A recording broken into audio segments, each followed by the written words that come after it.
Family, it's your favorite shadow healer, Divine Soul, and I am so excited that we finally made the transition over to YouTube. Listen, we've been building such a beautiful community over on Instagram, talking about shadow work, talking about living our life's purpose by discovering what it is that we're passionate about, what it is that makes us truly happy in our lives. And it's so good having that conversation. But it's been so hard having to compete with the algorithm of Instagram just to get the visibility, just to be able to talk to my people and connect with you guys. So I made a decision to come over here to YouTube and to use this platform more. And I'm hoping that it was a good decision. So for those of you that have already subscribed to this channel and have been waiting for the content to drop, honey, the content is here, okay? Thank you so much for your patience. And for those of you that just made the switch because you heard me say that I was gonna start using YouTube more, I appreciate your love and support so much. Go ahead and click the subscribe button before we get started so that you can make yourself a part of this community and get notifications every time a new video drops. I made a poll today on my Instagram post asking you guys, when I dropped my next YouTube video, what you wanted it to be about. Now, I just knew that you guys wanted to hear about my time on TLC and what my relationship with the Nodens was like. But instead, you guys blew me away. Overwhelmingly, you chose to talk about tips for moving out of the country. And I couldn't be more excited to talk about this topic. So without further ado, let's jump right into it. Number one, don't waste too much time thinking about it, honey, just do it, okay? The more you sit there thinking about, am I bold enough to move out of the country? Will I be safe? Will I find a place to live? Will I be able to speak the language? Will they have Wi-Fi? You will talk yourself into some worries and some fear that will be very hard to talk yourself out of. We all know that when you feed fear, it'll get a little bit bigger. And we don't want to feed fear here, okay? We want to feed our heart's desires to be free. And the fact that you even clicked on this video in the first place is all the validation you need to know that you're on the purpose and on the path that you want to be in. You wouldn't even be researching this information if your heart wasn't already calling you to a place in paradise. So follow your heart's call and don't waste time thinking about if you should follow your heart. The answer is yes. Number two, do not seek counsel in your family and friends. Okay, and when I say this, I don't mean run away from home and don't tell anybody you're leaving the country. You definitely want friends, family, and loved ones to know where you're going and where you are. Okay, but what you want to be careful about is not giving them the power to talk you out of your decision. You have to protect your choice at all costs. If you're anything like me, you're nothing like your family. You may have even considered yourself to be what they call the black sheep, okay? Oftentimes, the outcast, the black sheep, the one that has woken up or has had an awakening is nothing like the ones that they love, okay? You cannot, and I tell my clients this in my coaching program all the time, you cannot ask directions from people who have never been where you're going. It doesn't make any sense. If I'm going to seek wisdom or advice from somebody, I'm going to go and get the wisdom that has come from experience. And not because I need to know what your experience was like, but if I'm going to ask anybody for any information, it needs to be from someone who knows from their own experience firsthand what that thing is like. Because see, your friends, your family, and loved ones, they have good advice too. But oftentimes, that advice is coming from a place of love that is led by fear. Okay? And most times you only ask for validation from others because you need someone to talk you out of what it is that you don't think you should be doing in the first place.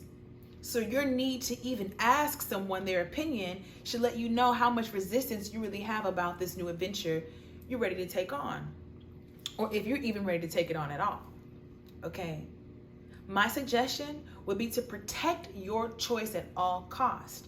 Sure, tell your family and friends where you're going because someone needs to know where you are. But assert yourself. Do not provide space for them to come in and reroute your decision. That conversation may sound like this. Hey, Mom. Hey, Dad. I decided to move to Mexico, and I would love your support on this journey. Versus, hey, Mom. Hey, Dad. I'm thinking about moving to Mexico. What do you think? Did you hear the difference? Okay, in the first statement, it's a statement. It's a declaration. I told you what I'm doing and I'm asking for your support. You have a choice to support me or not, but that won't sway what I decide to do. In the second statement, it wasn't a statement at all. It was a question, and it left open room for your opinion to come and possibly reroute the choice that I have already made for myself, or to slowly feed fear back into the places that I've already eliminated that unknown. Be mindful of who you're speaking to about the things that you want to do, because if they've never been there and they haven't had that dream or that vision for themselves, they're not going to help you see what you want more clearly. If anything, they'll cloud your vision more than it ever was before. Number 3, don't make any long-term commitments. Yes, the title is 7 Tips to Moving Out of the Country, but whoever said a move had to be long-term? When I first moved out of the country, I chose to go to the Dominican Republic. That was the year 2018, and I gave myself 30 days. That's it. I said 30 days to live out of the country to see how it felt. I put my apartment was in Atlanta. I put it on Airbnb. And I had a job bartending at the time, and I just took a vacation. I told them that I was going to be gone for a few weeks, and to tell you the truth, I didn't care if that job fired me or kept me on, but I didn't let it go until I knew what I was going to do for myself, right? So I'll offer you this because sometimes thinking of a big jump, thinking of making such a big jump could create a lot of fear. It's scary. What will I do with my house? What will I do with all of my things? Where will my children go? Okay, what will my family think? I'm gonna miss my family. You don't wanna think long term. Scale it back. Give yourself 2 weeks. Give yourself 30 days. Give yourself 6 weeks to go and be in paradise, and use that time to get more informed about the land that you're on and the decision that you have made. You might decide, after all, you don't even like being in the Dominican Republic and you'd rather be in Mexico. Cool. But if you never took time to go there, you would have never known that. And if you didn't give yourself some space to check it out before making a full commitment, you might be stuck somewhere that you realize you don't want to be in the first place. Number 4, search social media for a friend that lives in the areas that you want to travel to. I connected with somebody that was living in the Dominican Republic before I moved down there, and it was one of the best things that I did. This friend was able to help me find an apartment as well as meet me at the bus stop once I finally arrived to that country for the first time. It felt really good after getting off of that bus, which was a 2-hour ride from the airport, to get into a new place I've never been before and to see a familiar face. It was very comforting. I will say this, don't be naive, okay? There's a lot of catfish on Instagram and on Facebook, catfishing, okay? Catfish gon' catfish. Don't be naive. Don't be so silly or too eager to make a friend not to verify who these people are. Maybe ask for a driver's license picture, video chat with this person, fact check some of the things that they tell you. See who they're hanging out with in the place that you want to go to, and connect with their friends as well. Make yourself a part of that community before you get down there to see if that's really a place you want to be. Number 5, and this is also very important. Hell, all of them are important. But number 5 is something that will really keep you on your toes, okay? I wrote down, be humble, sit down. What I mean by that is when you choose to move to a new place out of the country, don't consider it a vacation, okay? Because you don't have the protection of your hotel security, of the people that you travel with, your bachelorette or bachelor party, okay, or your retreat host. You're not with a group of people. More than likely, if you have elected to move out of the country, you're going alone. So the last thing that you want to do is to touch down and do the most, okay? You want to touch down and see what you need to see before you become the scene, okay? Give yourself a chance to observe the who, the what, the where before you are being observed by the who's, the what's, and the where's. You understand? The local people of that town, they know it all, they see it all. They know the tourists, and more than that, they know the ones that come there and never go back home, and they will be watching you. Now, this is not always a bad thing to be watched, okay? You're watching me, but I'm watching you back. You understand? Leave your flashy jewelry at home. Leave your second, third, fourth chain back at the house, okay? Your fancy bags, your Louis Vuittons, your red bottoms, girl. Okay? You don't need that here. When you go out of the country, pack your humility with you, okay? Because also, some places out of the country will not look like what you see back home in America, okay? Everybody doesn't have the same standard, and you will do yourself a huge disservice bringing your American entitlement into a foreign country. It don't look good on you. Number 6, be sure to know the currency exchange rate to where you're going before you get there.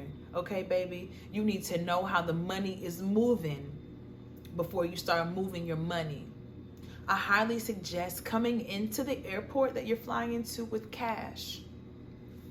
Most times there is a money exchange right there in the airport.